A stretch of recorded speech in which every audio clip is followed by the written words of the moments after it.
huwag titigil sa pagiging mabuting tao.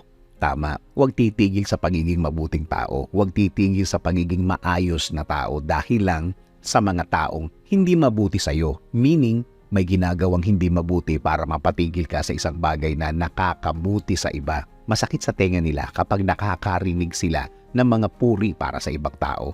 Ayaw na ayaw nila yan.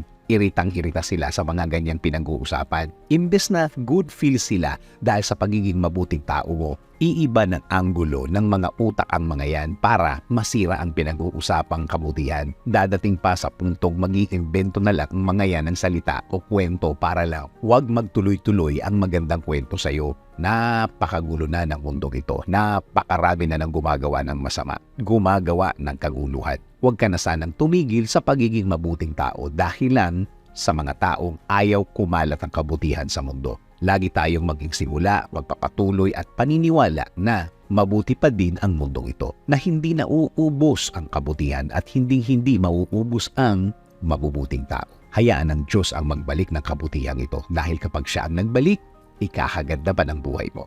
Sabi nga sa Galatians 6:9, let us not become weary in doing good, for at the proper time we will reap a harvest if we do not give up.